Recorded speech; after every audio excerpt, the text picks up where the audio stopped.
ఈ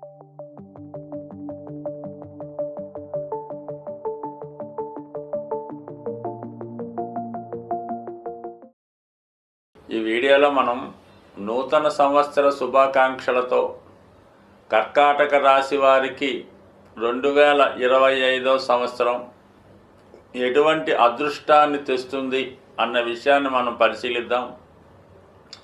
సాధారణంగా సంవత్సర ఫలితాలు పరిశీలించినప్పుడు ప్రధాన గ్రహాలైనటువంటి అతి నెమ్మదిగా సంచరించే గ్రహాలు రాహువు, కేతువు, శని, గురువుల యొక్క గమనాన్ని తెలుసుకునే ప్రయత్నం చేద్దాం. మరి ఈ రాశి వారికి, కర్కాటక రాశి వారికి ఈ సంవత్సరంలో జరుగుతున్నటువంటి అదృష్టం ఏంటంటే నిజంగా ఒక శుభవార్త లాంటిదే. ఈ రాశి వారికి గత 2 సంవత్సరాలుగా అష్టమ స్థానంలో సంచరిస్తున్నటువంటి శని భగవానుడు జాతకుడికి చాలా విధాలుగా ఇబ్బంది కలగడం జరిగింది.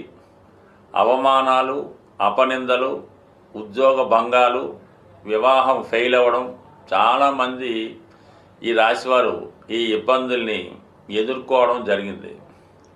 అటువంటి వారికి ఈ మార్చి 29వ తారీఖున శని భగవానుడు అష్టమ స్థానాన్ని విడిచిపెట్టి భాగ్యస్థానంలోకి రావడం జరిగింది.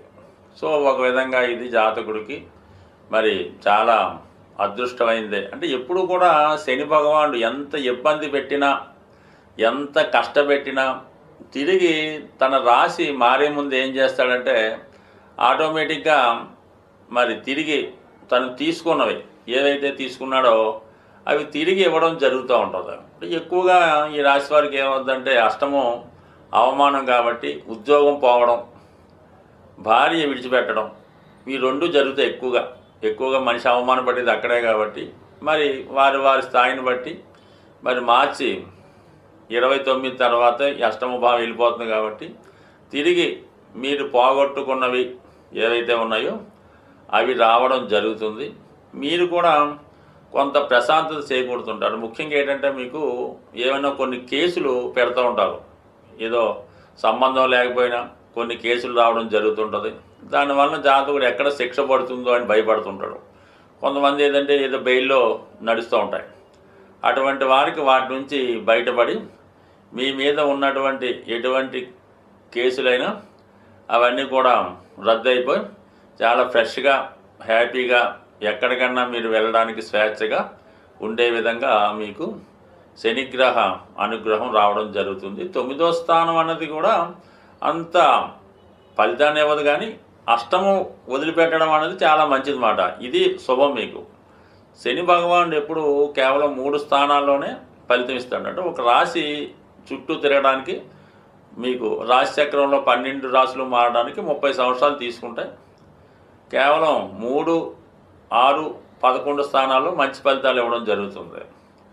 మరి మీకు తెలుసు ఏళ్ళనాడు శని, అష్టమ శని అవన్నీ కాబట్టి 9వ స్థానం ఏంటంటే మిక్స్డ్గా ఉంటుందన్నమాట. జాతకుడు వీని సంస్కరించబడతాడు. తన యొక్క మైనస్ల నుంచి, తన బలహీనతల నుంచి సరిదిద్దుకొని ఉత్తముడుగా మారడం జరుగుతుంటుంది. చెడ్డ స్నేహితులున్నా, అలవాట్లున్నా, ఎఫైర్స్ ఉన్నా, జోదం లాంటిది ఉన్న ఇవన్నీ కూడా బయటపడి ఒక ఆధ్యాత్మిక వేత్తగానో, ఒక మంచి లక్షణాలు ఉన్నటువంటి సన్యాసిగానో, బుద్ధిమంతుడిగానో మారడం జరుగుతూ ఉంటుంది. ఇది జాతకుడికి చాలా మంచి సంస్కారం రావడం జరుగుతుంది, మార్పు రావడం జరుగుతుంది అన్నమాట. ఇది ఒక ప్లస్ పాయింట్. ఇంకోటి ఏంటంటే మనకి లాభస్థానంలో గురుగ్రహం వక్రగమనంలో ఉంటూ ఫలితాన్ని ఇచ్చినట్టే ఇచ్చి చివరి నిమిషంలో ఆగిపోయినట్టు కనబడుతుంటుంది. ఎవడో ఒకడు వస్తాడు, మీకు హెల్ప్ చేస్తాను అంటాడు, సరే మీరు ప్రిపేర్ అవుతారు, ఆఖరి నిమిషంలో ఆగిపోతూ ఉంటాడు అనమాట. ఈ వక్రగమనం వల్ల అటు పని పూర్తవదు, మీ యొక్క ఆశ చావదు, మీరు ప్రయత్నం చేస్తూనే ఉంటారు, అక్కడ అలా జరుగుతూనే ఉంటుంది. ఇప్పుడు ఏమైంది, మీకు ఫిబ్రవరి 4వ తారీఖున గురువు రుజుమార్గంలోకి రావడం వల్ల మీకు ఫైనల్ అవుద్ది. అసలు మనకు వస్తుందా రాదా, ఈ పెళ్లి సంబంధం కుదురుతుందా కుదరదా, ఈ ఉద్యోగం వస్తుందా రాదా, ఫైనల్ అవుతుంది. అయితే చాలా వరకు మీకు ఫేవర్గానే ఉంటుందన్నమాట. లాభస్థానంలో గురుగ్రహం రుజుమార్గంలో రావడం వల్ల ముఖ్యంగా ఏంటంటే ఆరోభావానికి సంబంధించినవి, ధనం వసూలు అవుతుంది, సమస్యల నుంచి బయటపడతారు, ఉద్యోగ ప్రయత్నం ఫలిస్తుంది, ఆరోగ్యం బాగుంటుంది.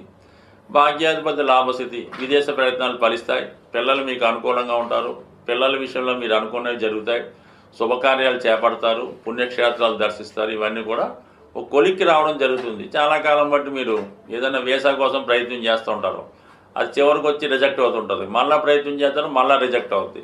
మళ్ళీ అటువంటి ప్రయత్నం ఏమైనా ఉంటే ఇంకొకసారి ఫిబ్రవరి 4వ తారీఖు తర్వాత ప్రయత్నం చేస్తే మీకు కొంతవరకు ఆ ఫలితం ప్రయత్నం అయ్యే అవకాశం ఉన్నది. ఇంకా అప్పటికీ రాకపోతే విరమించుకోవడం ఉత్తమం. బట్ ఇది ఒక బెటరు. ఇంకా దాని తర్వాత ఏంటంటే మే 15 తర్వాత 11వ స్థానంలోంచి 12వ స్థానంలోకి రావడం జరుగుతుంది. ఈ 9వ స్థానంలోకి శని భగవానుడు, 12వ స్థానంలోకి గురుగ్రహం రావడం వల్ల జాతకుడికి ఏమవుతుందంటే ఎక్కువ మోక్షం వైపు ప్రయాణించే విధంగా ఉంటుంది. అంటే దేని మీద కూడా పెద్ద కోరిక ఉండదు, ఏదో వచ్చిందల్లా మంచి కార్యక్రమాలకు ఖర్చు పెడుతూ దేని మీద పెద్దగా ఆశ ఉండదు, అలా నడుస్తూ ఉంటుంది. అయితే 12లో ఉన్నటువంటి గురువు జాతకుడికి ఉన్నత విద్య అవకాశాలు ఇవ్వడం జరుగుతుంది. ఆల్రెడీ మీరు డిగ్రీ పూర్తి చేసి ఉంటే ఉన్నత డిగ్రీ, ఇంకో పీజీ డిగ్రీలో ఇంకో డాక్టరేట్ చేయడానికి అనుకూలిస్తూ ఉంటుంది. అలాగే పిల్లలు కావలసి ఉంటే సంతానం కొరకు చేసే ప్రయత్నాలు ఫలిస్తాయి. పిల్లల విద్య కొరకు, వారి ఆరోగ్యం కొరకు, వారి ఉన్నత కొరకు ఏదో ఒక ప్రయత్నం చేస్తూనే ఉంటారు. వారి పేరున కొంత ధనాన్ని జాగ్రత్త పెడతారు. అలాగే మీ యొక్క భార్యకి విలువైనటువంటి బంగారు ఆభరణాలు కొంటారు. అంటే మంచి వాటి మీద ఇన్వెస్ట్ చేస్తారు, పుణ్య కార్యక్రమాలు చేస్తారు. ఎవరికైనా ఏమైనా ఇవ్వాల్సి ఉంటే అవి ఇచ్చేసి చక్కగా హ్యాపీగా ఉంటారు. అంటే 4, 8, 12 భావాలు యాక్టివేట్ అవుతాయి. అది జాతకుడు శాస్త్రాధ్యయనం, గృహంలో కావాల్సినటువంటి సౌకర్యాలు కల్పించడం, ఏదన్నా ఒక పూజా మందిరం లాంటిది గృహంలో ఏర్పాటు చేసుకొని ఎక్కువ సమయం ఆ పూజా మందిరంలో కాలక్షేపం చేయడం, ఆధ్యాత్మిక పుస్తకాలు చదవడం, లేదంటే వాటిని రాయడం, ఈ విధంగా జాతకుడు తన యొక్క ప్రయత్నాన్ని కొనసాగిస్తూ ఉంటాడు. అంటే ఉద్యోగం చేసేవారి పరిస్థితి వేరుగా ఉంటుంది. వాళ్ళకి విదేశ ప్రయత్నాలు ఫలిస్తే అనుకూలంగా ఉంది, బాగుంది. మొత్తం మీద గురువు 12లోకి వచ్చినప్పుడు కూడా ఒక విధమైనటువంటి మనశ్శాంతిని ఇవ్వడం జరుగుతుంది. ఇక మిగిలిన గ్రహాలు ఏంటంటే రాహువు, కేతువు. ఇందులో మనకి కేతువు 3వ స్థానంలో ఉండడం జరుగుతుంది. 3వ స్థానం విక్రమ స్థానం, పాపగ్రహాలకు మంచిది. మంచివారి సలహాతో ముందుకు వెళ్తున్నారు. మీ యొక్క అవసరాలకు ఎవడో ఒకటి సహకరించి ఆ ప్రయత్నం కానిస్తూ ఉంటారు. మరి అటువంటి కేతువు 2వ స్థానం అయినటువంటి సింహరాశిలోకి రావడం జరుగుతూ ఉంటుంది. ఇప్పుడు ఏమైందంటే ఆటోమేటిక్గా మరి అసలే 2వ స్థానం మీకు సింహరాశి, అగ్నితత్వ రాశి. అందులోకి మరో అగ్నితత్వ గ్రహం అయినటువంటి కేతువు ప్రవేశించాడు. అంటే కేతువు కూడా కుజుడు లాంటివాడే కాబట్టి మరి కుటుంబ స్థానంలో కుజుడు కుటుంబ సభ్యుల మధ్య విభేదాలు, ఈగో ప్రాబ్లమ్స్ రావడం జరుగుతుంది. వారు మిమ్మల్ని విమర్శించే ప్రయత్నం చేస్తూ ఉంటారు అనమాట. మీరు ఏం చేసినా కూడా మీ కుటుంబ సభ్యుల నుంచి వ్యతిరేకత వస్తూ ఉంటుంది. ఇలా చేస్తున్నారు ఎందుకు, అలా చేయండి, మీ మాట చెప్పిన మాట వినకపోవడం, ప్రతి విషయంలో మిమ్మల్ని డామినేట్ చేయడం జరుగుతూ ఉంటుంది. మీరు మంచి చెప్పినా వారు వేరే విధంగా అర్థం చేసుకోవడం జరుగుతూ ఉంటుంది. అయితే ఇందులో ఒకటి ఏంటంటే మీ కుటుంబ సభ్యులు కొంతమంది మీ మీద ఎవరైతే ఆధారపడి ఉంటారో వాళ్ళు స్వతంత్రులై మరి మీ కుటుంబాన్ని విడిచిపెట్టి, అంటే వాళ్ళకి ఉద్యోగం రావచ్చు, చదువు నిమిత్తమో పెళ్లి చేసుకోనో మరి వేరే ప్రాంతానికి వెళ్ళి మిమ్మల్ని మీకు అంటే మీ యొక్క బాధ్యత నుంచి వాళ్ళు తప్పుకుంటారు. వ్యక్తిగతంగా వాళ్ళు బతికే ప్రయత్నం చేస్తూ ఉంటారు. సో ఏదైనా కుటుంబం స్ప్లిట్ అవుతుంది, కుటుంబ ఖర్చులు ఒక విధంగా పెరుగుతాయి, ఒక విధంగా తగ్గుతాయి. ఏదన్నది దీన్ని బట్టి ఉంటుంది. మొత్తం మీద ఏంటంటే కొంతవరకు జాతకుడు మాట్లాడే విధానంలో చాలా వరకు కోపం తగ్గించుకొని ప్రశాంతంగా మాట్లాడితే మంచిది. ఏదైనా 2వ స్థానంలో పాపగ్రహం కుటుంబ తగాదాలకు కారణం అవుతుంటుంది.